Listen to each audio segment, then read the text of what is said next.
नमस्कार, न्यूज की पाठशाला में आप सभी का स्वागत। मैं हूं सुशांत सिन्हा। ये वो पाठशाला जहां सबकी क्लास लगती है और खबर का चैप्टर बड़े विस्तार से खुलता है ताकि आप उस खबर के मास्टर होकर निकले। पाठशाला में आज कौन कौन सी क्लास है, सबसे पहले आपको वो बता दूं। केजरीवाल सबको फ्री बिजली देना क्यों बंद कर दे रहे हैं, आज इसके बारे में बात होगी। मोदी की वो बात जो केजरीवाल को 8 साल बाद समझ में आई है, आज उसका चैप्टर भी है। केजरीवाल की फ्री की रेवड़ी वाला स्टॉक खत्म होने वाला है क्या? वो हिंदू बहुल गांव जिस पर मुस्लिम वक्फ बोर्ड का कब्जा हो गया, आज उसका चैप्टर भी खोलूंगा।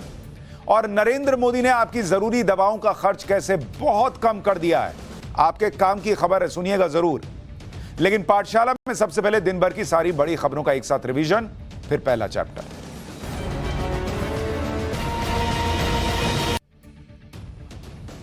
गोवा में कांग्रेस के 11 में से 8 विधायक बीजेपी में शामिल हो गए हैं। इससे 40 सदस्यीय विधानसभा में बीजेपी की सीटें बढ़कर 28 हो गई हैं। कांग्रेस के जो विधायक बीजेपी में शामिल हुए उनमें पूर्व मुख्यमंत्री दिगंबर कामत भी है। गोवा के मुख्यमंत्री प्रमोद सावंत ने कहा कि कांग्रेस छोड़ो यात्रा गोवा से शुरू हो चुकी है और 2024 के लोकसभा चुनाव में गोवा की दोनों सीटें बीजेपी जीतेगी। गोवा में अभी एक लोकसभा सीट कांग्रेस के पास है और एक बीजेपी के पास है। दिल्ली के मुख्यमंत्री अरविंद केजरीवाल ने बीजेपी पर आरोप लगाए हैं कि बीजेपी पंजाब में आम आदमी पार्टी के विधायक खरीदने की कोशिश कर रही है और 10 विधायकों को खरीदने के लिए हर विधायक को 25 करोड़ रुपए का ऑफर दिया गया है। केजरीवाल ने कहा कि बीजेपी हर राज्य में विधायकों को खरीदने के लिए ऑपरेशन लोटस चला रही है। विधायकों को तोड़ने के लिए ईडी और सीबीआई का डर दिखा रही है और टैक्स का जो पैसा विधायकों को खरीदने में लगाया जा रहा है, उसी से देश में महंगाई बढ़ रही है। दिल्ली में शराब नीति की जांच में ईडी अरविंद केजरीवाल की सरकार के स्वास्थ्य मंत्री सत्येंद्र जैन से भी पूछताछ करेगी। सत्येंद्र जैन मनी लॉन्ड्रिंग के केस में 30 मई से जेल में है।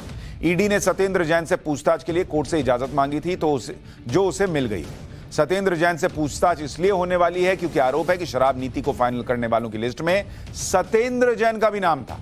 केजरीवाल की शराब नीति के मामले में सीबीआई और ईडी दोनों जांच कर रही है। बिहार के बेगूसराय में फायरिंग के मामले को मुख्यमंत्री नीतीश कुमार ने राजनीतिक ट्विस्ट दे दिया है। नीतीश कुमार ने कहा है कि इस तरह की घटना पहले नहीं घटी, लेकिन जो चीजें हो रही हैं उससे अलर्ट रहने की जरूरत है। बेगूसराय में कल शाम हाईवे पर 2 बाइक सवारों ने अंधाधुंध फायरिंग की थी जिसमें 12 लोगों को गोली लगी और 1 की मौत हो गई। इस गोलीकांड में लापरवाही बरतने वाले 7 पुलिस वालों को सस्पेंड किया गया है, लेकिन अब तक फायरिंग करने वालों को पकड़ा नहीं जा सका। उधर केंद्रीय मंत्री गिरिराज सिंह इस गोलीकांड के खिलाफ आज बेगूसराय में धरने पर बैठे। पश्चिम बंगाल की मुख्यमंत्री ममता बनर्जी ने राज्य पुलिस का बचाव किया है। ममता बनर्जी ने कहा है कि बीजेपी जिस तरह से बम से लैस गुंडे लेकर आई थी और कई पुलिसकर्मियों को मारा गया, उसे देखते हुए पुलिस गोली चला सकती थी, लेकिन सरकार ने संयम दिखाया। बंगाल में कल बीजेपी ने नबन्ना चलो अभियान चलाया था जिसमें कई जगहों पर हिंसा हुई थी। बीजेपी के कार्यकर्ताओं और पुलिस में हिंसक झड़प हुई थी।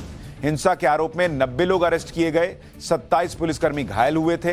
कलकत्ता हाईकोर्ट ने कल हुई हिंसा पर गृह सचिव से 19 सितंबर तक रिपोर्ट मांगी है। एक्ट्रेस जैकलीन फर्नांडिस आज दिल्ली पुलिस की आर्थिक अपराध शाखा के सामने पेश हुई। जैकलीन से उनके बैंक अकाउंट और सुकेश चंद्रशेखर से कनेक्शन को लेकर 8 घंटे पूछताछ हुई। सुकेश चंद्रशेखर ठगी, मनी लॉन्ड्रिंग और 200 करोड़ रुपए की रंगदारी के मामले में जेल में बंद है। जैकलीन पर आरोप है कि उसे पता था कि सुकेश चंद्रशेखर एक अपराधी है और उसने ठगी से पैसे कमाए, फिर भी वो उन्हीं पैसे से खरीदे गए महंगे गिफ्ट सुकेश से लेती रही। इसलिए जैकलीन भी मनी लॉन्ड्रिंग की आरोपी हुई। सुकेश चंद्रशेखर ने ठगी की कमाई से जैकलीन को करोड़ों रुपए के गिफ्ट दिए थे। इनमें मिनी कूपर कार से लेकर लिमिटेड एडिशन परफ्यूम, महंगे जूते, डायमंड ईयर रिंग्स और ब्रेसलेट जैसे गिफ्ट शामिल थे। जैकलीन जून 2021 में पहली बार सुकेश चंद्रशेखर से मिली थी जब सुकेश ने जैकलीन को मुंबई से चेन्नई लाने के लिए प्राइवेट जेट भेजा था। पाकिस्तान के F-16 फाइटर प्लेन को अपग्रेड करने के लिए दी जाने वाली अमेरिकी मदद पर भारत ने चिंता जताई। रक्षा मंत्री राजनाथ सिंह ने अमेरिका के रक्षा मंत्री से फोन पर बात की। राजनाथ सिंह ने ट्वीट कर बताया कि पाकिस्तान के F-16 के लिए पैकेज देने के अमेरिकी फैसले से भारत चिंतित है। अमेरिका ने पाकिस्तान को F-16 लड़ाकू बेड़े के लिए हार्डवेयर, सॉफ्टवेयर और पुर्जों के लिए 450 मिलियन अमेरिकी डॉलर देने की योजना बनाई है।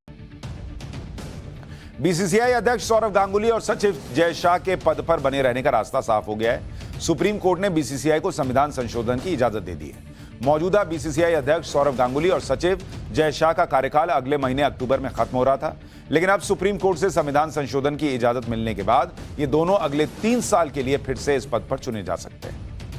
लंपी वायरस से संक्रमित गाय का दूध नुकसानदेह नहीं है। इंडियन वेटरनरी रिसर्च इंस्टीट्यूट के मुताबिक लंपी वायरस पशुओं से इंसानों में नहीं फैलता और इसलिए लंपी वायरस से ग्रसित गाय का दूध सुरक्षित है। देश के 12 राज्यों में लंपी वायरस फैल चुका है, जिससे अब तक 16 लाख से ज्यादा पशु संक्रमित हो चुके हैं, जिनमें 75,000 पशुओं की मौत हो चुकी है। लंपी वायरस के खिलाफ स्वदेशी वैक्सीन भी तैयार हो चुकी है। 12 सितंबर को पीएम मोदी ने इसकी जानकारी दी थी। दिन भर की खबरों का हो गया रिवीजन। अब पाठशाला में नरेंद्र मोदी का वो फॉर्मूला जिसे आज अरविंद केजरीवाल ने भी मान लिया।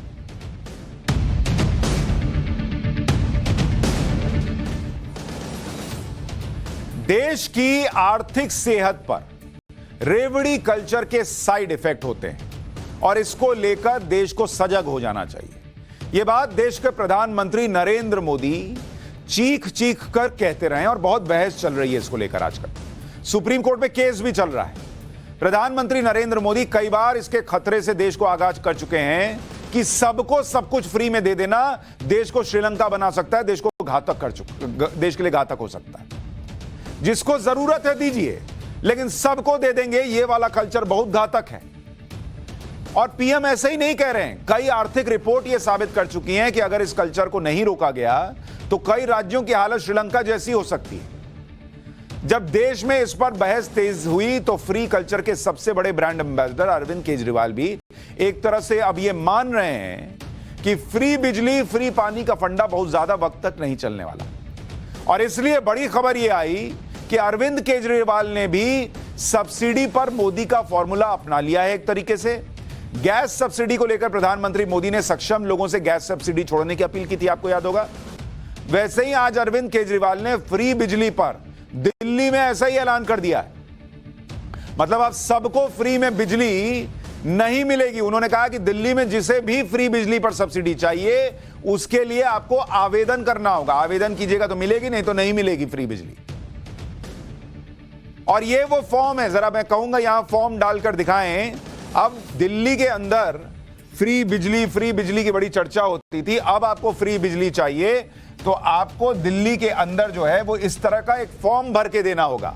सेवा में मुख्यमंत्री दिल्ली सरकार, ये फॉर्म के ऊपर लिखा हुआ होगा। आदरणीय मुख्यमंत्री जी, आज तक आपने जो हमें बिजली बिलों में छूट दी उसके लिए बहुत बहुत धन्यवाद। मतलब आपको धन्यवाद भी करना ही होगा। मैं चाहती हूं कि मुझे बिजली बिलों में दी जाने वाली छूट कृपया जारी रखें। मैं आपका आभारी रहूंगी। नाम लिखिए, सीए नंबर लिखिए, पता लिखिए और ये दिल्ली में दिल्ली सरकार को लिखकर दीजिए, तब जाकर अब मिलेगी आपको बिजली पर सब्सिडी। मतलब फ्री बिजली अब उस ट्री पर नहीं लगी जहां पर फल जो है खुद टूट रहे थे, अब आपको मेहनत से तोड़ना पड़ेगा। दरअसल अब तक दिल्ली में 200 यूनिट तक बिजली खपत करने वाले सभी लोगों को फ्री बिजली मिल रही, सभी को। लेकिन नए नियम में आपको इसके लिए आवेदन करना होगा। यह कैसे होगा, नए नियम कब से लागू होंगे, यह आपको बता देता हूं। 1 अक्टूबर से दिल्ली में उन्हीं लोगों को अब बिजली के बिल पर सब्सिडी मिलेगी जो इसके लिए आवेदन करेंगे। मतलब आवेदन नहीं दिया तो ऑटोमेटिक आपका बिल लग कर आएगा। जिन लोगों को बिजली पर सब्सिडी लेनी है उन्हें 31 अक्टूबर तक अप्लाई कर देना होगा। बिजली की सब्सिडी लेने के लिए आपको ऑनलाइन और ऑफलाइन दोनों तरीके से आवेदन करना होगा। ऑफलाइन आवेदन के लिए अगले बिजली बिल के साथ एक फॉर्म आपको मिलेगा। इस फॉर्म को आपको भरना होगा, फिर जहां आप बिजली का बिल जमा करवाते हैं वहां फॉर्म जमा कर दीजिए। अगर आप ऑनलाइन करना चाहते हैं तो एक फोन नंबर जारी किया गया है, उपभोक्ता 70113 और 5 बार 1। इस फोन नंबर पर मिस्ड कॉल कर सकते हैं। इसके बाद आपके फोन पर एसएमएस से एक लिंक आएगा। उस लिंक पर क्लिक करने से आपके व्हाट्सएप पर एक फॉर्म खुल जाएगा। उस फॉर्म को भरकर भेजना होगा, या फिर आप इसी नंबर पर व्हाट्सएप पर हाय लिखकर भेजिए। आपको ऑनलाइन फॉर्म मिल जाएगा, उसे भरकर व्हाट्सएप पर भेज दीजिएगा। तो वो हाय का जवाब जो है वो ऐसा आएगा कि आपको बिजली बिल देखकर हाय हाय नहीं करना पड़ेगा, मतलब सब्सिडी मिल जाएगी। आपके आवेदन करने के 3 दिन के अंदर आपको मैसेज आ जाएगा कि आप रजिस्टर्ड हो गए हो। आपकी सब्सिडी चलती रहेगी। जो लोग महीने के अंत तक इसके लिए अप्लाई कर देंगे उन्हें उस महीने के बिल पर सब्सिडी मिल जाएगी। जैसे आपने 31 अक्टूबर तक अप्लाई कर दिया तो आपको अक्टूबर के बिल में सब्सिडी मिलेगी। अगर आपने अक्टूबर के बाद अप्लाई किया तो अक्टूबर का बिल भर दीजिए, उसको नवंबर के बाद से आपको सब्सिडी मिलेगी। यानी जिस महीने में आप अप्लाई करेंगे उस महीने से आपको सब्सिडी मिलेगी। अगले महीने से करेंगे तो पिछले महीने का बिल आपको देना होगा।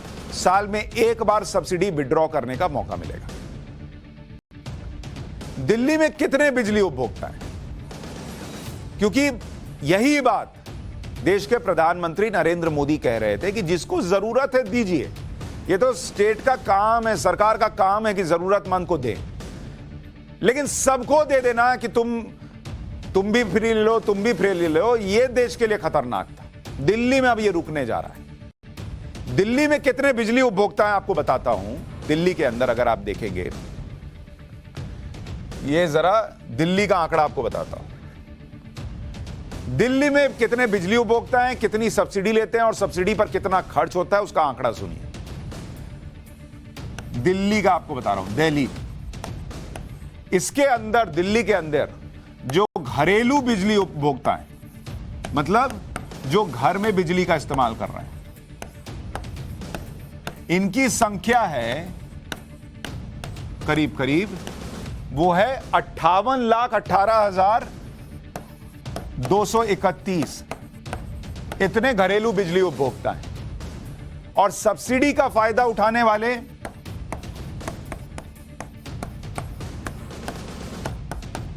कितने उपभोक्ता थे ऑलरेडी जो फायदा ले रहे थे? इनकी संख्या दिल्ली के अंदर है 47,16,075। यानी करीब करीब आप मान के चलिए कि 80% जो दिल्ली की आबादी है वो सब्सिडी का फायदा ले रही थी।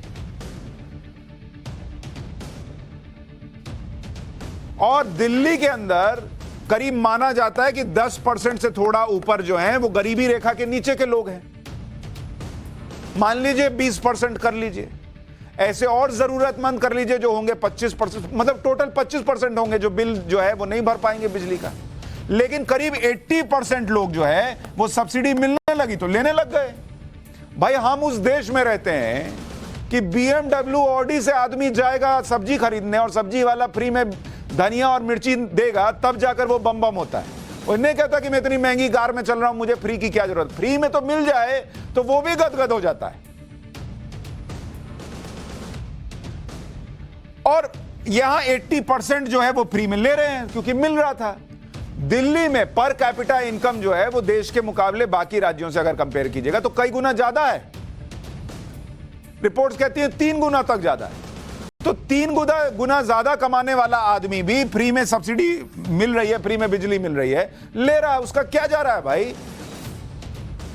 यही चिंता की बात थी। और अगर आपको मैं सब्सिडी का खर्च बताऊं, 2021-22 में 3090 करोड़ रुपए सब्सिडी पर खर्च हुए दिल्ली के अंदर। दिल्ली में परिवारों में 5 कैटेगरी में सब्सिडी मिलती है। एक है 30,39,766 परिवारों को 200 यूनिट तक बिजली फ्री मिलती है क्योंकि उतना खर्च कर रहे हैं। फिर 16,59,976 परिवारों को करीब जो है 201 से 400 यूनिट की खपत पर 800 रुपए तक की सब्सिडी मिलती है। 758 सिख दंगे के पीड़ित परिवारों को 400 यूनिट तक फ्री बिजली मिलती है। 10,676 किसान परिवारों को 125 यूनिट तक फ्री बिजली मिलती है। इसके साथ ही हर महीने 105 रुपए प्रति किलोवाट की सब्सिडी है। 4,899 वकील परिवार हैं जिनके चैम्बर कोर्ट के अंदर हैं, उन्हें 200 यूनिट तक फ्री बिजली मिलती है। दिल्ली में अरविंद केजरीवाल की सरकार में अब तक मुफ्त बिजली मिल रही थी। लेकिन आप सोच रहे होंगे फिर यह फैसला क्यों लिया गया? इस पर अरविंद केजरीवाल ने भी माना कि सबको जबरदस्ती सब्सिडी क्यों दी जाए। नरेंद्र मोदी यही समझा रहे थे। तब अरविंद केजरीवाल जी क्या कह रहे थे वो भी बताऊंगा। अब कह रहे हैं कि सबको जबरदस्ती सब्सिडी क्यों दी जाए, सब्सिडी उन्हें ही मिलनी चाहिए जिसको इसकी जरूरत है। सुनिए। कुछ लोगों की ये डिमांड थी, बिल्कुल सही डिमांड थी कि जी हम पे कर सकते हैं, हमें क्यों बिजली की सब्सिडी दी जा रही है। हमें ऑप्शन दी जाए कि हम पे करना चाहें तो करें, नहीं करना चाहें तो ना करें। हमारे ऊपर सब्सिडी क्यों थोपी जा रही है? ये बहुत सही बात है कि सबको ज़बरदस्ती सब्सिडी क्यों दी जाए। सब्सिडी उसी को मिलनी चाहिए जिसको ज़रूरत है। तो कुछ महीने पहले सरकार ने फैसला लिया था कि हम उन्हीं को सब्सिडी देंगे जो अप्लाई करेगा, जो मांगेगा, सरकार से कहेगा कि मुझे सब्सिडी चाहिए, उन्हीं को सब्सिडी देंगे। केजरीवाल जी कह रहे हैं कि उनको लोग कह रहे थे कि हमारे ऊपर सब्सिडी क्यों थोपी जा रही है। ये उनके शब्द हैं, सब्सिडी थोपी जा रही थी। ये अपने आप में एक उदाहरण होगा अल्टीमेट दुनिया के अंदर कि सब्सिडी जबरदस्ती थोप दी गई कि नहीं तुमको लेना ही होगा, और सामने वाला कह रहा है सर हमको क्यों दे, हमको नहीं चलना, लेना होगा। और दिल्ली में अरविंद केजरीवाल की सरकार पिछले 6-7 साल से ये समझने में कि सबको सब्सिडी क्यों दी जाए, ये क्यों थोपी जाए, सरकार को 7 साल लग गए, और वो भी सरकार को समझ में नहीं आया। पब्लिक को समझाना पड़ा कि सर हमको क्यों दे रहे हैं, हमको नहीं ना चाहिए। यही फॉर्मूला तो प्रधानमंत्री मोदी ने गैस सब्सिडी पर अपनाया था, और तभी अपना लिया था जब आए थे पीएम बनकर। पीएम मोदी कहते रहे कि सब्सिडी जरूरतमंदों के लिए है, चुनाव में वोट बटोरने के लिए नहीं है। यही बात सुप्रीम कोर्ट भी कह रहा है, लेकिन तब अरविंद केजरीवाल खुलकर इसका विरोध कर रहे थे और कह रहे थे कि फ्री की रेवड़ी तो बांटूंगा, जिसको जो करना है वो कर ले। गुजरात में कुछ हफ्ते पहले जो उन्होंने कहा था वो भी आपको याद दिलाता हूं। अपने लोगों के लिए अगर मैं अच्छा सरकारी स्कूल बना दूं और कहूं मैं फ्री शिक्षा दूंगा तो कहते हैं फ्री की रेवड़ी बांट रहा है केजरीवाल। तुम्हारा इलाज कराने तुम अमेरिका जाते हो, अमेरिका में तुम इतना सारा पैसा खर्च करते हो इलाज कराने के लिए। मैं अपने लोगों के लिए अगर मोहल्ला क्लिनिक बना दूं और कहूं कि फ्री का इलाज करूंगा तो कहते हैं रेवड़ी बांट रहा है केजरीवाल। ये तो नाइंसाफी है। तो फ्री तो देंगे हम लोग, जो तुमने करना कर लो। गुजरात में बोल रहे हैं हम तो देंगे फ्री में, जो करना है कर लो। दिल्ली में 7 साल बाद समझ में आया है कि भाई यहां पर जिसको जरूरत है उसको देनी चाहिए। अब गुजरात में बोल रहे हैं कि 300 यूनिट फ्री बिजली देंगे। अब अभी से ये तय कर लेना चाहिए कि गुजरात में जिसको जरूरत है उसको देंगे। जाके बोलना चाहिए कि गुजरात में जिसको जरूरत है उसी को मिलेगा बॉस। ये दिल्ली में मुझे पब्लिक ने समझा दिया है कि हम पे सब्सिडी थोपिए मत। तो गुजरात में तो और संसाधन से परिपूर्ण लोग हैं, गुजरात में तो और अच्छा करने वाले लोग हैं, तो उनको तो पहले ही सब्सिडी जो है वो छोड़ देनी चाहिए अगर वो बोलेंगे तो गुजरात में 300 यूनिट फ्री बिजली देंगे। सबको देंगे या जिसको जरूरत है उसको देंगे, ये पूछ लीजिएगा अगली बार आएंगे तो।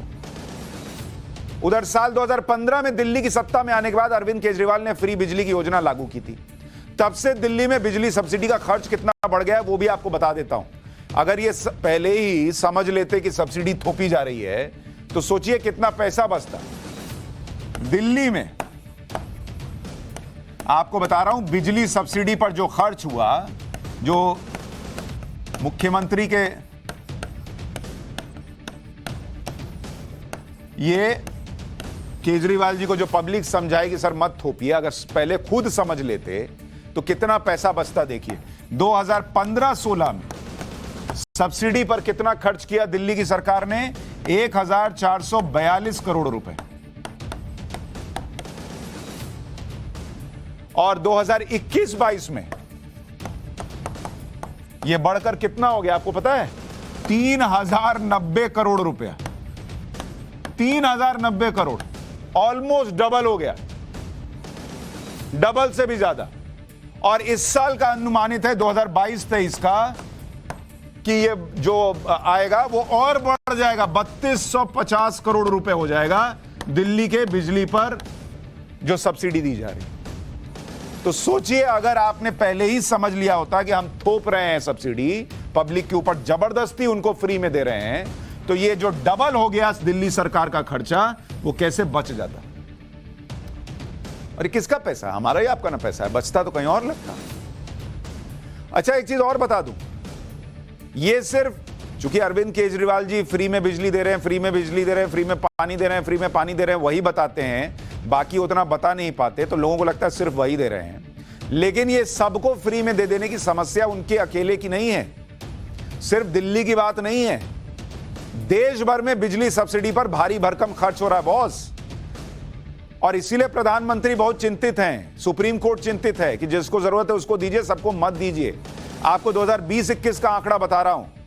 36 में से 27 राज्य और केंद्र शासित प्रदेश 2020-2021 में बिजली सब्सिडी का बिल दे रहे थे।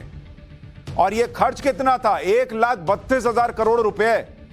तो सिर्फ अरविंद केजरीवाल से सवाल नहीं है, बहुत सारे मुख्यमंत्रियों से सवाल है कि बिजली सब्सिडी के नाम पर 1,32,000 करोड़ रुपए देश का क्यों उड़ा रहे हैं? जिसको जरूरत है उसको दीजिए ना बॉस। बिजली का विषय संविधान की कॉन्करेंट लिस्ट में आता है। इसका मतलब यह है कि इस पर केंद्र और राज्य दोनों कानून बना सकते हैं। सभी राज्यों में बिजली वितरण कंपनियां, डिस्कॉम्स, जो डिस्ट्रीब्यूशन करने वाली कंपनियां हैं, वो राज्य सरकारें ही चलाती हैं मोटे तौर पर। सिर्फ दिल्ली है, मुंबई है, कलकत्ता है जैसे कुछ शहर हैं जहां पर बिजली वितरण के बिजनेस में प्राइवेट कंपनीज भी घुसी हुई हैं। इन डिस्कॉम्स पर कितना कर्ज है और ये कैसे कर्ज बढ़ता जा रहा है, ये आप सुनेंगे तो दंग रह जाएंगे। और ये आपको इसलिए भी सुनना चाहिए कि क्या हालत है। अगर आप देखेंगे जो डिस्कॉम्स पर कर्ज है, यानी डिस्कॉम्स क्या हो गया, जो बिजली कंपनियां आप तक बिजली पहुंचा रही हैं उन पर कितना कर्ज है, मतलब उनका पैसा ये राज्य या दूसरे लोग नहीं चुका रहे हैं। 2014-15 में इन कंपनियों का पैसा जो बकाया था वो था 4 लाख करोड़ रुपए। इसमें वो पैसा भी होगा, कुछ इनका भी बकाया होगा जो इनको जनरेशन कंपनियों को देना होगा। इनका नहीं हुआ तो उन्होंने भी नहीं दिया, तो जो इनका बकाया है और कर्ज मिलाकर है। 2019-20 में यही आंकड़ा जो है वो 4 लाख करोड़ से बढ़कर हो गया 5,14,000 करोड़। देख रहे हैं? और 2021-22 में यह बढ़कर हो गया 6 लाख करोड़ रुपए। 6 लाख करोड़ रुपए का बकाये में है डिस्कॉम्स कंपनियां, बिजली वितरण कंपनियां। और आप किस मजे में हैं कि मुझे तो फ्री में बिजली मिल रही है। बॉस, आपको फ्री में बिजली मिल रही है जिस दिन ये डिस्कॉम कंपनियां बैठ गई कि अब मैं नहीं बांट पाऊंगी, मेरे पास पैसा नहीं है, मैं जनरेशन कंपनी को कैसे चुकाऊं, और जनरेशन कंपनी कहेगी मेरे पास पैसा नहीं है, मैं बिजली कैसे बनाऊं, तो फ्री में बैठे बैठे आपके घर से बिजली फ्री में उड़ जाएगी।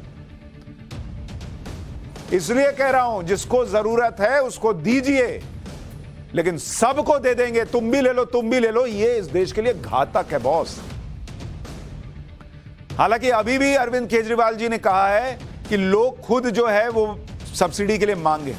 अब बताइए, सब मान लीजिए मांग लिख के दे देंगे, तब क्या कीजिएगा?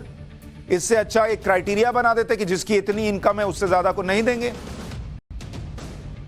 अगर डिस्कॉम्स को बेल आउट किया जाए, यानी उनका कर्ज उतारने में राज्य लग जाएं, तो राज्यों की कमाई का बड़ा हिस्सा इसी में चला जाएगा। आरबीआई की रिस्क एनालिसिस रिपोर्ट के मुताबिक डिस्कॉम्स का 75% कर्ज उतारने में ही तमिलनाडु को ग्रॉस स्टेट डोमेस्टिक प्रोडक्ट, यानी जिसको जीएसडीपी कहते हैं, उसका 5% से ज्यादा खर्च करना पड़ेगा। मध्य प्रदेश को करीब 4% खर्च करना पड़ेगा, राजस्थान को करीब 3.7%, पंजाब को 2.5%, झारखंड को 2.5% खर्च करना पड़ेगा, आंध्र प्रदेश को 2% से ज्यादा, केरल को करीब 2% और तेलंगाना को करीब 2% के आसपास। इतना अपनी जीडीपी का राज्यों को खर्च करना पड़ेगा। राज्य सरकारें जिन डिस्कॉम्स को चलाती हैं वो पावर जनरेशन कंपनियों से बिजली खरीदकर लोगों तक पहुंचाती हैं। इन पावर जनरेशन कंपनियों को जेनकॉस कहते हैं।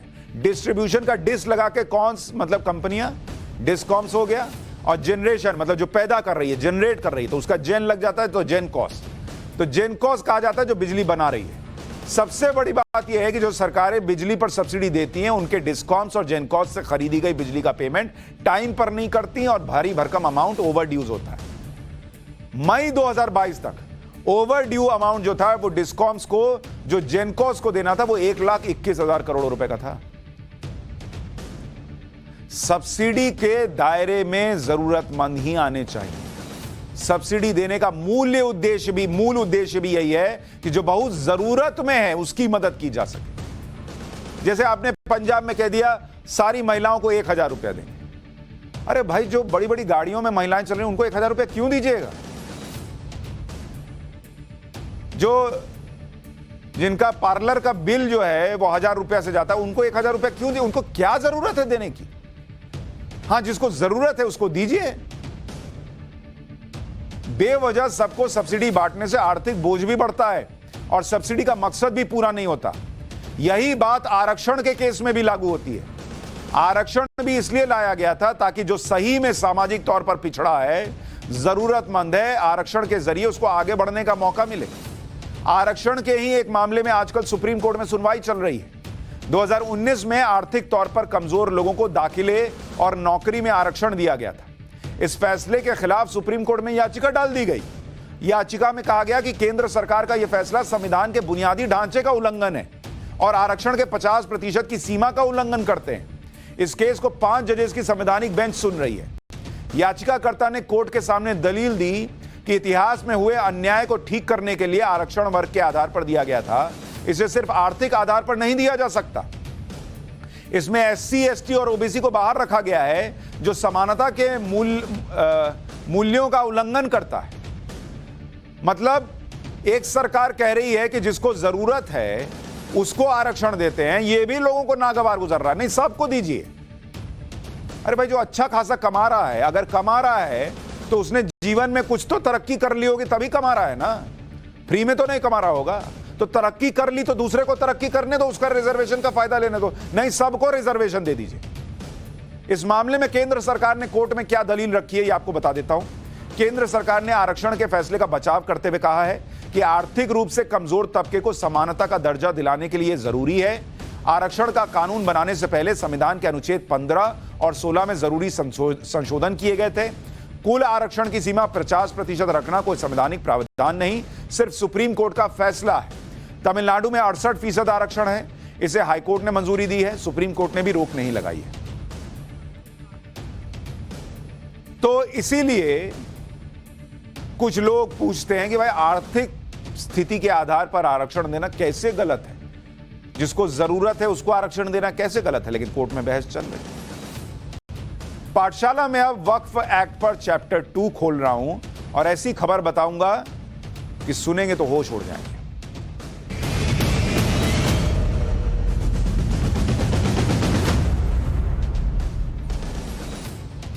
वक्फ एक्ट को लेकर कई तरह की आपत्तियां हैं। पाठशाला में वक्फ एक्ट का चैप्टर पहले भी खोल चुका हूं, आज इसका चैप्टर 2 खोलने जा रहा हूं। वक्फ एक्ट वो जरिया बन चुका है जिससे जमीनों पर कब्जा होने के आरोप लगते हैं।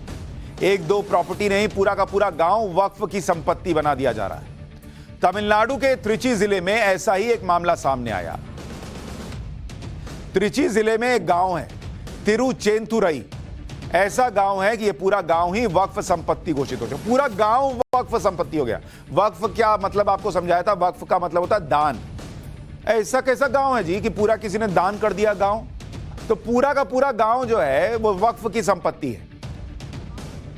और गांव कौन सा है, वो गांव वो है जहां हिंदू बड़ी आबादी रहती है, हिंदू बहुल गांव है, और वो पूरा वक्फ की संपत्ति हो गया। यानी इस गांव का कोई निवासी अपनी ही संपत्ति बेच नहीं सकता। इस मामले का खुलासा कैसे हुआ ये सुनिए। इस गांव में राजगोपाल नाम के एक शख्स ने अपनी 1 एकड़ जमीन बेचने का फैसला किया। जमीन की रजिस्ट्री के लिए जब वो रजिस्ट्रार ऑफिस पहुंचा तो पता चला कि जमीन वक्फ हो चुकी बॉस, और उसका मालिकाना हक तो वक्फ बोर्ड के पास है। जमीन बेचने के लिए वक्फ बोर्ड चेन्नई से एनओसी लेना होगा। राजगोपाल का दावा है कि उन्होंने रजिस्ट्रार से पूछा कि अपनी ही जमीन बेचने के लिए वक्फ बोर्ड से एनओसी लेने की क्या जरूरत है।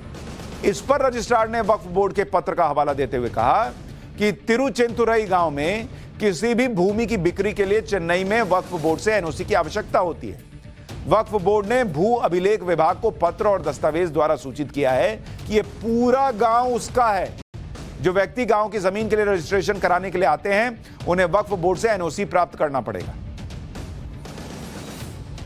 एक पूरे के पूरे गांव पर वक्फ बोर्ड के कब्जे की बात हैरान करने वाली थी, इसलिए हमने अपने रिपोर्टर को उस गांव में भेजा।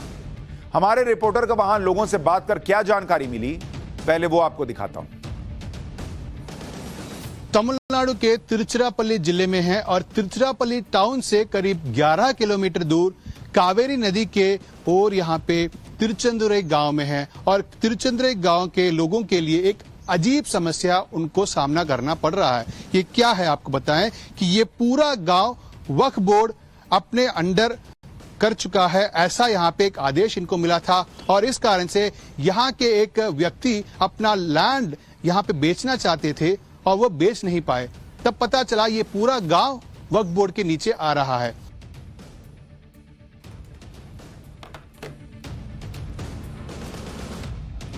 अब राजगोपाल अपनी जमीन बेच नहीं पा रहे, हिंदू बहुल गांव है, लोगों को समझ में नहीं आ रहा वक्फ कैसे हो गया। और राजगोपाल जो जमीन बेच नहीं पा रहे, उनकी बेटी की शादी रुक गई है। राजगोपाल का कहना है कि तिरुचेंतुरई गांव में उनकी कृषि भूमि है जो पिछले 40 साल से उनके पास है और जमीन के सारे डॉक्यूमेंट भी उनके पास हैं। जब वो अपनी जमीन बेचने गए तो रजिस्ट्रार ने कहा कि मुस्लिम समुदाय के एक व्यक्ति ने उसे पहले से रजिस्टर्ड करा लिया है और वक्फ बोर्ड ने यह भी जानकारी दी है। जमीन नहीं बिकने के कारण उनकी बेटी की शादी रुक गई। बेटी की शादी के लिए जिन लोगों से पैसा लिया था वो अब पैसे वापस मांग रहे हैं, जिसके कारण वो मानसिक तौर पर बीमार रहने लगे और आत्महत्या के बारे में सोच रहे हैं।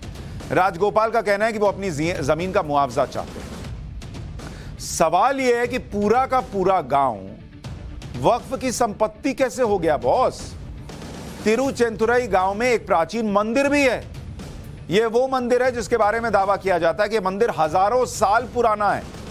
गांव के लोगों का कहना है कि त्रिची में लगभग 1000 साल पहले कवियों ने इस मंदिर के बारे में जिक्र किया हुआ है। तो यह मंदिर क्या वक्फ की संपत्ति पर बना हुआ था? और हजारों साल पहले तो यहां इस्लाम ही नहीं था, तो फिर यह वक्फ की जमीन कैसे आ गई बॉस? क्या यह मंदिर भी वक्फ की संपत्ति हो गया है? वो भी तब जब यह मंदिर 1300 से 1500 साल पुराना है। और वो तो और मंदिर की दीवार पर यह भी लिखा है कि इसे कब बनाया, किसने बनाया और क्यों बनाया। ये जो मंदिर हम खड़े हैं, चंद्रशेखर स्वामी मंदिर है। ये तिरुचि के पास तिरुचेंदुरई गांव का एक बहुत ही प्राचीन मंदिर है। करीब 1300 साल पुराना मंदिर है और ये चोला एम्पायर के वक्त में ये बनाया गया था। आपको बताएं कि परांतका चोला जब यहाँ पे एक वन हुआ करता था, जैक फ्रूट हम जो कहते हैं, कटहल जो कहते हैं, उसका एक वन यहाँ पे हुआ करता था और उस वन में यहाँ पे शिकार करने के लिए परांतका चोला आए थे। और जब वे आए थे तब वो यहाँ पे हिरन का शिकार कर रहे थे। तब उनके जो बाण है वो एक इनफैक्ट पेड़ पर जाके टकराया। तब वहाँ पे एक उनको आवाज भी सुनाई दी कि ये यहाँ पे एक शिवलिंग है। और तब से वे कई बार परांतका चोला इस पेड़ के पास आकर आए थे और शिवलिंग की खोज किए थे, तलाशी की थी। तब उनको एक शिवलिंग मिला था। उसके बाद वे वहां पे एक मंदिर बनाना चाहते थे और जब तक उन्होंने ये निर्णय लिया तब तक उनकी मृत्यु भी हो चुकी थी। और उनकी बेटी जो पेरिये कुंदवी नाच्यार हैं, उन्होंने उनका सपना साकार किया था। और आपको बताएं कि इस मंदिर को बनाने के लिए जितने भी नियम हैं, कानून हैं, कौन बनाया, किस प्रकार से बनाया गया, ये सारे इस दीवार पे आपको दिखाई दे सकते हैं। ये सारे पुराने तमिल लिपि जाना जाता है। आपको बताएं कि आज की जो तमिल लिपि है बहुत ही आधुनिक लिपि है। ये मामला जब हमारे सामने भी आया ना तो हमने रिपोर्टर को भेजा, क्योंकि हमको भी ये लगा कि कहीं ऐसा तो नहीं है कुछ गलत बात है। रिपोर्टर ने जाकर बातें पता की, पता चला सही बात है कि पूरा हिंदू बहुल गांव जो है वो वक्फ की प्रॉपर्टी हो गया है। जब ये मामला बढ़ा तो इस पर स्थानीय नेता भी एक्टिव हो गए। बीजेपी के स्थानीय नेताओं का एक दल तिरुचेंतुरई गांव पहुंचा और उन्होंने लोगों को भरोसा दिलाया कि उनकी जमीन को वक्फ की जमीन नहीं होने देगी। गांव वाले भी इस बात से हैरान है कि पीढ़ियों से जिस जमीन पर वो खेती कर रहे हैं, जिस जमीन का मालिकाना हक उनके पास है, वो वक्फ की संपत्ति अचानक हुआ कैसे। इन सब के बीच तिरुचेंतुरई गांव में कल पीस कमेटी की यानी शांति समिति की बैठक हुई, जिसमें वक्फ बोर्ड ने यह कहा कि अभी जिन लोगों को जरूरी है वो जमीन बेच सकते हैं, लेकिन गांव की ये जमीन उन्हें इनाम में मिली थी और यह वक्फ की ही रहेगी। अब सवाल यह है कि जो लोग गांव की जमीन के मालिक हैं, अगर उन्हें इसे किसी को दिया नहीं तो वक्फ को गांव की जमीन इनाम में मिल कैसे गई भाई? इस पूरे विवाद में जिला प्रशासन भी एक्टिव हो गया है। त्रिची के जिला कलेक्टर ने कहा है कि मामले की जांच की जाएगी, उसके बाद तय किया जाएगा कि क्या एक्शन लेना है। तमिलनाडु के त्रिची के इस गांव का मामला हो या फिर ज्ञानवापी में जो मस्जिद है उसका मुद्दा, या फिर कर्नाटक के ईदगाह का मसला, हर बार यही दलील रख दी जाती है कि वो जमीन वक्फ की है, वो प्रॉपर्टी वक्फ की है। और यह साबित करने के लिए वक्फ एक्ट 1995 का हवाला दे दिया जाता है कि वक्फ एक्ट को लेकर कई तरह की आपत्तियां भी हैं, लेकिन सारी बहस उसी पर चलती है कि भाई ये तो वक्फ की प्रॉपर्टी। कई लोग ऐसा मानते हैं कि यह वक्फ एक्ट मनमाना है और सेक्युलर भारत में इस तरह के कानून की कोई जरूरत ही नहीं है, वो भी तब जब दूसरे समुदायों के लिए ऐसा कोई कानून नहीं है, सिर्फ मुसलमानों के पास वक्फ एक्ट है। सबसे पहले आपको बताता हूं कि वक्फ एक्ट 1995 की वो धाराएं कौन सी हैं जिन पर आपत्ति है। वक्फ एक्ट 1995 का सेक्शन 40 यह कहता है कि अगर वक्फ बोर्ड को लगता है कि कोई संपत्ति उसकी है तो वो उसकी जांच कर सकता है, और अगर बोर्ड ये मान ले कि ये संपत्ति उसकी है तो वो उस संपत्ति को वक्फ की संपत्ति घोषित कर सकता है। मतलब अपनी मर्जी से मान लो, फिर अपने बोर्ड से जांच करा लो, और अपना बोर्ड मान ले तो घोषित कर दो कि ये संपत्ति वक्फ की है। ये तो अजब मामला चल रहा है बॉस कि आप ही वहां पे सब तय कर लोगे। तो फिर तो कोई गांव का गांव अगर वक्फ की संपत्ति हो जाए तो किसको आश्चर्य होगा। आपका मन आया कि ये गांव मेरा है, फिर आपके बोर्ड ने पूछा कि अच्छा ये है कि नहीं, चेक कर लेते हैं, फिर आपके बोर्ड ने कह दिया कि भाई ये आपकी, ये है, हमारा है, रखो इसको कोने में, लो सटा लो, हो गया। ये कैसा नियम है बॉस? हालांकि वक्फ बोर्ड किसी की निजी संपत्ति पर दावा नहीं कर सकता, वो सिर्फ रजिस्टर्ड ट्रस्ट या रजिस्टर्ड सोसाइटीज की संपत्ति पर दावा कर सकता है। वक्फ एक्ट 1995 का सेक्शन 54, वक्फ बोर्ड सिर्फ किसी संपत्ति को वक्फ संपत्ति ही नहीं घोषित कर सकता, बल्कि वो संपत्ति पर अतिक्रमण को हटाने के लिए डीएम को ऑर्डर दे सकता है। डीएम को ऐसी संपत्ति को खाली करवाना ही होगा। ये पावर हिंदू के पास है, ये पावर सिख के पास है, ये पावर ईसाई के पास है, ये पावर पारसी के पास है, ये पावर जैन के पास है, ये पावर बुद्धिस्ट के पास है, किसी के पास नहीं है। ये पावर सिर्फ इस्लाम में वक्फ बोर्ड के पास है, मुसलमानों के पास वक्फ बोर्ड के पास है कि आप वक्फ बोर्ड कहेगा ये खाली कराओ इसको, और खाली कराना होगा। वक्फ एक्ट 1995 का सेक्शन 4 और 5, वक्फ एक्ट के तहत किसी संपत्ति का सर्वे भी राज्य सरकार के खर्चे से होगा, राज्य सरकार के खर्चे से।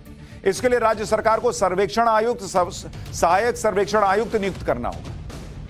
वक्फ एक्ट 1995 का सेक्शन 85, इसके तहत अगर कोई मामला वक्फ से जुड़ा हुआ है तो उसे किसी सिविल, राजस्व कोर्ट या किसी अन्य प्राधिकरण में चैलेंज नहीं किया जा सकता।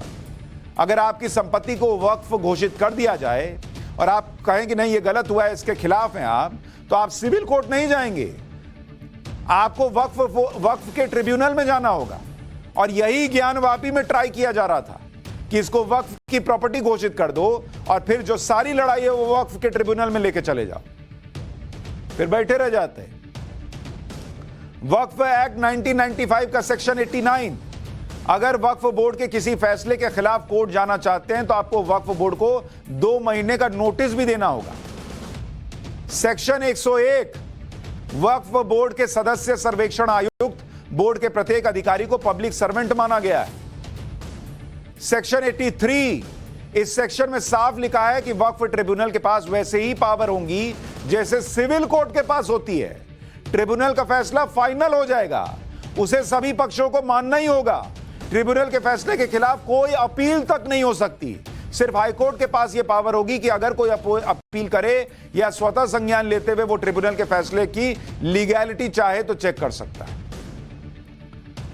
जब वक्फ का कानून आया 1995 में तो केंद्र में नरसिम्हा राव की कांग्रेस सरकार थी, लेकिन इस एक्ट को बनाने की जमीन बहुत पहले से ही तैयार की जा रही थी। साल 1976 में तत्कालीन प्रधानमंत्री इंदिरा गांधी ने 1976 में सभी मुख्यमंत्रियों को यह सलाह दी थी कि वो केंद्र और राज्य सरकार की एजेंसीज के अधीन आने वाली सभी वक्फ संपत्तियों को राज्य वक्फ बोर्ड को लौटा देना चाहिए उनको। अगर इस फैसले को आज लागू किया जाएगा तब जाकर वक्फ संपत्ति का सही इस्तेमाल हो सकेगा। इसके साथ ही अगर किसी वक्फ संपत्ति को पब्लिक प्रीमाइसेस एक्ट 1971 के तहत सार्वजनिक परिसर घोषित किया जाए तो वक्फ अथॉरिटी के सदस्यों के लिए वक्फ संपत्ति पर निजी अतिक्रमण को हटाना आसान होगा। हिंदुओं की अगर मांग है कि हमारे मंदिर को तोड़कर फलाना चीज बन गई तो 91 का वर्शिप एक्ट लगा दो कि ना कुछ चेंज नहीं होगा 47 के बाद वाला।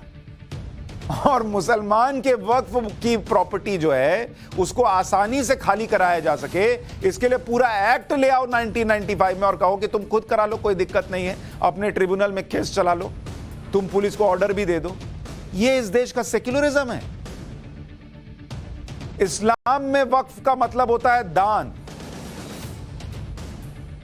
वक्फ संपत्ति का मतलब है धार्मिक कार्य के लिए दान दी गई कोई जमीन। आजादी से पहले वक्फ से जुड़ी संपत्तियों का मैनेजमेंट काफी बिखरा हुआ था। वक्फ की संपत्ति से जुड़े नियम हर प्रांत के मुताबिक अलग अलग थे।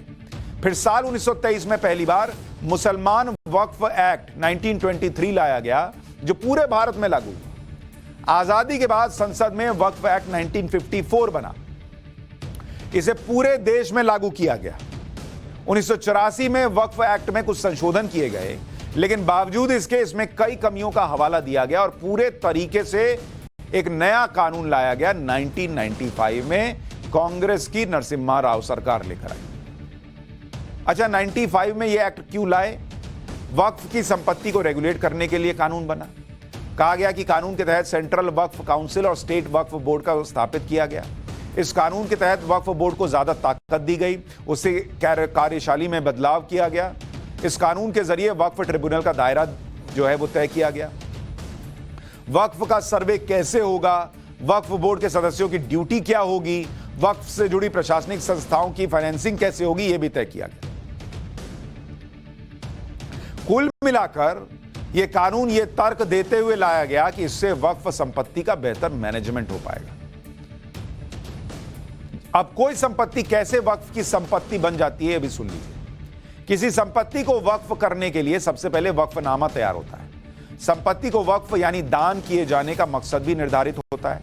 वक्फ बोर्ड सर्वे के जरिए ऐसी संपत्ति को अपने रिकॉर्ड में दर्ज कर लेता है और फिर इसका गजट नोटिफिकेशन कराता है। जब तक संपत्ति सरकार के रेवेन्यू रिकॉर्ड में भी वक्फ दर्ज नहीं होती, तब तक यह अमल पूरा नहीं होता। वक्फ एक्ट 1995 के मुताबिक वक्फ डीड के जरिए, सर्वे के जरिए या लगातार हो रहे इस्तेमाल की पुष्टि के जरिए संपत्ति को वक्फ दर्ज करा सकते हैं। ईदगाह, कब्रिस्तान, मस्जिद, खेत, इमारत, बाग या किसी भी तरह की संपत्ति को वक्फ किया जा सकता है। अधिकतर वक्फ संपत्तियां मस्जिदें, ईदगाहें और खेत ही होते हैं। कानून के मुताबिक अगर किसी को संपत्ति के वक्फ के रूप में दर्ज करने से आपत्ति है तो वो उसे वक्फ दर्ज किए जाने के 1 साल के अंदर वक्फ ट्रिब्यूनल में दर्ज अपील करनी होगी। फिर ट्रिब्यूनल ही तय करेगा कि संपत्ति वक्फ है या नहीं, लेकिन 1 साल में तो तब करेगा ना जब उसको पता चलेगा। यहां तो पूरे के पूरे गांव को पता ही नहीं चला कि उनकी पुश्तैनी जमीन जो है वो वक्फ हो चुकी है। वो तो कोई बेचने गया तब पता चला। समस्या ये है ना कि जब किसी गलती को सामने लाया जाता है तो तुरंत विक्टिम कार्ड निकाल लिया जाता है और मुसलमानों को भड़काने में लोग लग जाते हैं। अब ये वक्फ बोर्ड के बारे में बता रहा हूं तो लोग बताएंगे कि अरे ये तो एंटी मुस्लिम बात है। नहीं बॉस, ये प्रो सेक्युलरिज्म बात है, क्योंकि ऐसा कोई अधिकार ना हिंदू को मिला है, ना सिख को मिला है, ना ईसाई को मिला है, ना बुद्ध को मिला है, ना जैन को मिला है, ना पारसी को मिला है, किसी और को नहीं मिला। एक को दीजिएगा तो कैसा सेक्युलरिज्म बॉस? और यही बात वक्फ एक्ट के मामले में लागू होती है कि फिर विक्टिम कार्ड, फिर दबाने और उसके नाम पर भड़काने की कोशिश है। आजकल मदरसों के सर्वे के मामले में भी यही हो रहा है। मदरसों पर सर्वे कराने की बात आई तो कुछ लोग ये कहने लगे कि मदरसों के सर्वे के जरिए मुसलमानों को टारगेट किया जा रहा है। एक व्यक्ति है साजिद रशीदी, जो खुद को इस्लामिक स्कॉलर बताते हैं। उन्होंने कह दिया कि कोई सर्वे करने आए तो जूते चप्पल से उसका स्वागत कीजिए। आज मैंने अपने शो राष्ट्रवाद में साजिद रशीदी से यही सवाल किया कि जूते चप्पल से स्वागत करने का क्या मतलब है, लोगों को मारिएगा? तो फिर क्या हुआ, एक बार देखिए जरा। साजिद भाई, आपने कहा जूते चप्पल से स्वागत कीजिए जो सर्वे कर रहे हैं, इसका क्या मतलब था? आप और बता दीजिए लोगों को। इसका मतलब यह है कि देश में भुखमरी है, रोजगारी है, बेकारी है, उनको दीजिए, गिफ्ट दीजिए, कुछ भला उनको बेचारों का। जूते चप्पल, हाँ। तो जिस को आपका बयान पसंद नहीं आया, स्वागत का मतलब मारना थोड़ा ही है। हाँ ठीक है, मैं कह रहा हूं जिस को आपका बयान पसंद नहीं आया और वो कहे कि साजिद रशीदी को जूते चप्पल से स्वागत कीजिए, क्या ये बयान आपको पसंद आएगा? नहीं, आप मुझे बताइए आपकी कौन सी डिक्शनरी में स्वागत का मतलब मारना है? बॉस, जूते चप्पल से स्वागत का मतलब यही होता है सर। आप बात को मत घुमाइए। अगर लग रहा है गलत बोल दिए हैं तो उस पर माफी मांगिए, हम फिर कानून पे चर्चा करेंगे। कौन सी डिक्शनरी में है?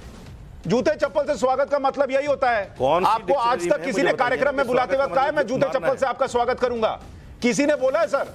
और अगर बोल देगा तो आप क्या कहिएगा कि तुमने मेरी बेइज्जती की? नाम बताइए ना, मुझे उस डिक्शनरी का नाम बताइए ना, कौन सी डिक्शनरी में स्वागत का मतलब मारना है? डिक्शनरी का नाम बताइए। अच्छा ठीक, जूते चप्पल से स्वागत का मतलब मारना नहीं होता है। अगर मैं आपसे कहूं कि आप मेरे स्टूडियो आइए, मैं आपका जूते चप्पल से स्वागत करूंगा, तो आप मेरी तारीफ करेंगे? आप आएंगे स्टूडियो? वो देखूंगा जब आप बोलेंगे। नहीं तो मैं मान लीजिए बोल रहा हूं, अब आप क्या जवाब देंगे? आइए मेरे स्टूडियो में, जूते चप्पल से आपका स्वागत करूंगा, क्या करेंगे आप? कि बहुत अच्छी बात है, आप मुझे जूते चप्पल गिफ्ट करने वाले हैं। वो मैं भी जवाब दूंगा ना फिर उसका। हाँ तो दीजिए, मैं तो सुनना चाहता हूं आपका जवाब क्या है। वही जवाब मैं वही जवाब वो सर्वे करने जो जाएंगे वो देंगे पलट के। आप दीजिए उनको, वो भी सिखाइए। आप मुझे हाँ तो देंगे। तो आपके पेट में क्यों दर्द है मेरे भाई? क्योंकि मेरा भी देश है ना सर। आप मुसलमानों को भड़का रहे हैं कि जूते चप्पल मारो, और कल को पुलिस एक्शन लेगी हमारे मुसलमान भाइयों पर, तो आप वहां से गायब हो जाएंगे, लाठी पड़ेगी उनको। अच्छा मेरा देश नहीं है। आपका देश होता तो आप जूते चप्पल चलाना नहीं सिखाते सर। मेरा आप कानून पर बात करते हैं। आप कहते हैं मैं कोर्ट में चैलेंज करूंगा कि मदरसों का सर्वे नहीं होना चाहिए। मेरा देश बर्बाद हो रहा है। सुनिए। मेरा देश बर्बाद हो रहा है। मेरा देश महंगाई की मार झेल रहा है। मेरा देश कारोबार से परेशान है। मेरे देश के लोगों के पास नौकरियां नहीं है, तो मुझे गुस्सा नहीं आएगा? तो गुस्सा आएगा तो जूते चप्पल चलाएंगे सर।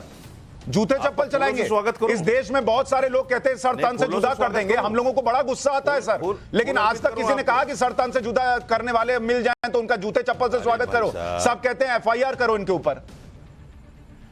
अरे प्रशांत मियां, आप क्यों मेरा नाम सुशांत है सर। इतना गुस्से? मेरा नाम सुशांत है। मेरा नाम कोई गलत लेता है, मैं जूते चप्पल से उनका स्वागत करने की बात नहीं करता। मैं उनको सिखाता हूं कि जूते चप्पल से स्वागत नहीं करना चाहिए, और मेरा नाम सुशांत है। सुशांत है तो ठीक है।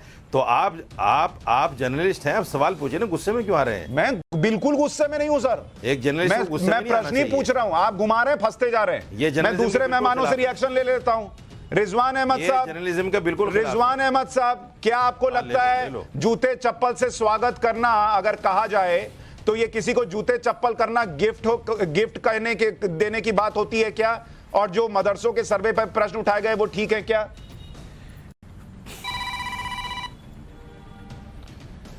जी सुशांत भाई, जय हिंद, वंदे मातरम। बहुत अच्छी बात बोली उन्होंने। आपके पास, अगर मेरे पास भी उस बात का जवाब नहीं है कि जूते चप्पल से स्वागत करने का मतलब कौन सी डिक्शनरी में ये लिखा है कि हम जूते मारने की बात कर रहे हैं।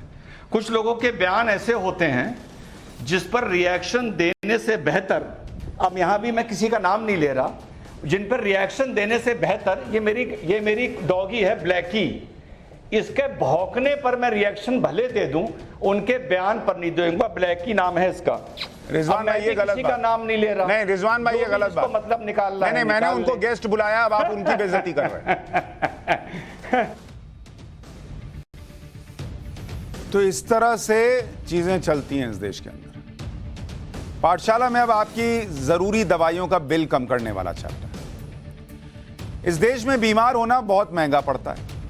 आपको बुखार भी आ गया तो डॉक्टर को दिखाने से लेकर दवाओं के खर्च तक 1000 से 1500 रुपए का खर्च तो बहुत सामान्य सी बात है।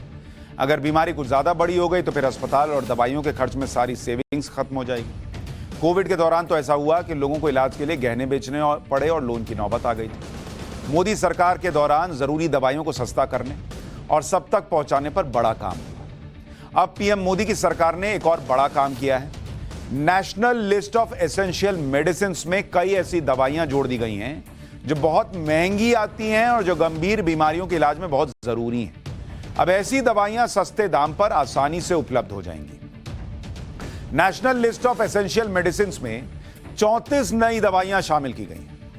इनमें कैंसर के इलाज में काम आने वाली 4 अहम दवाओं को शामिल किया गया है। मनोचिकित्सा के इलाज में काम आने वाली दवाएं शामिल हुई हैं। इन्फेक्शन रोकने वाली 18 दवाएं इस नई लिस्ट में शामिल हुई हैं। बैक्टीरिया और फंगस रोकने वाली दवाएं शामिल हुई हैं।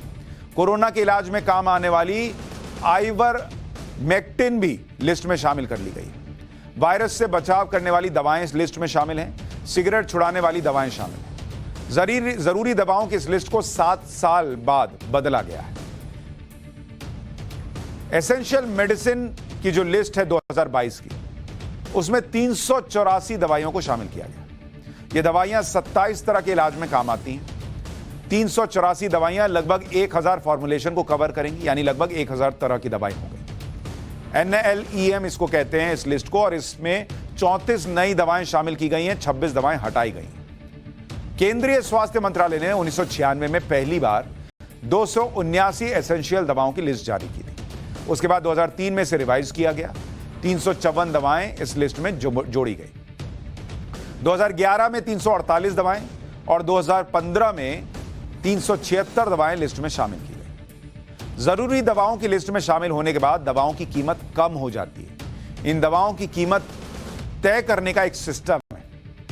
जो दवाएं इस एसेंशियल मेडिसिन की लिस्ट में शामिल हो जाती हैं, उन दवाओं की कीमत नेशनल फार्मास्यूटिकल प्राइसिंग अथॉरिटी यानी एनपीपीए तय करती है। लिस्ट में शामिल होने के बाद एसेंशियल दवाएं ड्रग प्राइस कंट्रोल ऑर्डर में ऐड की जाती हैं। उसके बाद एनपीपीए एसेंशियल दवाओं की कीमत तय करता है, जो होलसेल प्राइस इंडेक्स के आधार पर बदलती है। स्वास्थ्य मंत्री मनसुख मांडविया ने बताया कि एसेंशियल दवाएं बनाने वाली कंपनी इनकी कीमत में बिना कारण बढ़ोतरी नहीं कर सकती। नेशनल फार्मा प्राइसिंग अथॉरिटी उसकी सीलिंग प्राइस तय करेगी और ये भी सीलिंग प्राइस के आधार पर उसमें एक व्यवस्था होती है कि जो एनएलएम लिस्ट में आ गई मेडिसिन उसकी प्राइस कोई कंपनी अपने हिसाब से नहीं बढ़ा सकती है, लेकिन प्रति वर्ष WPI wholesale price index plus minus होता है, उसके आधार पर उसकी प्राइस प्लस माइनस होती है, यानी कि कोई मेडिसिन की प्राइस अनरीजनेबल बढ़ नहीं सकती। जरूरी दवाओं की लिस्ट में कैंसर के इलाज में काम आने वाली जिन 4 बड़ी दवाओं को शामिल किया गया है उनके बारे में जान लीजिए, क्योंकि आजकल कैंसर बहुत फैलता है। ऐसे में ये दवाएं अगर सस्ती मिलेंगी तो देश के बहुत सारे लोगों को फायदा होगा। लियोप्रोलाइड एसीटेट इंजेक्शन, ये प्रोस्टेट कैंसर की दवा है। 3.75 mg के इंजेक्शन की एक वायल 3,587 रुपए की आती है। लेनालिडोमाइड कैंसर सेल्स रोकने की दवा है। 10 mg की 30 टैबलेट का स्ट्रिप 8,800 रुपए का। इरिनोटेकेन पैंक्रियाज कैंसर की दवा है। 100 mg इंजेक्शन की एक वायल 4,195 रुपए की आएगी। बेडामुस्टाइन कीमोथेरेपी की दवा है। 100 mg के इंजेक्शन की एक वायल 2,000 से 9,500 रुपए तक आती है। कैंसर की ये सभी दवाएं बेहद महंगी हैं। एसेंशियल मेडिसिन लिस्ट में शामिल होने के बाद इनकी कीमतें नए सिरे से तय की जाएंगी, जो पहले के मुकाबले काफी कम होंगी। इस लिस्ट में जो दवाएं शामिल की गई हैं उनकी डिमांड कितनी है, ये सुनिएगा तब पता चलेगा कि कितना इंपैक्ट होगा इन दवाओं के सस्ता होने का। भारतीय फार्मा इंडस्ट्री 3 लाख करोड़ रुपए की है, 3 लाख करोड़, और इसमें से 18% हिस्सेदारी NLEM दवाओं की है, यानी एसेंशियल मेडिसिन की है। भारत में स्वास्थ्य पर कितना खर्च होता है? भारत का कुल स्वास्थ्य खर्च 5,96,440 करोड़ रुपए का सालाना है। इसमें से 2,87,573 करोड़ रुपए यानी 48.2% लोगों का आउट ऑफ पॉकेट खर्च है। आउट ऑफ पॉकेट यानी वो पैसा जो लोग बचत करके जमा करते हैं। यानी भारत में कुल स्वास्थ्य खर्च का 48% खर्च लोग अपनी जेब से कर रहे हैं, जबकि आउट ऑफ पॉकेट खर्च का ग्लोबल एवरेज 20% का है। स्वास्थ्य सेवाओं पर ज्यादा खर्च के कारण गरीबी बढ़ जाती है देश के अंदर। तो इसलिए ये जो नई लिस्ट जारी हुई है एसेंशियल मेडिसिन की, उसका बड़ा इंपैक्ट पड़ेगा। देश में कैंसर से लड़ने की बात हो, दूसरी बीमारियों से लड़ने की बात हो, लोगों को बड़ा फायदा होगा। पाठशाला में आज के लिए इतना ही। कल रात फिर मुलाकात होगी 8:55 पर। नमस्कार।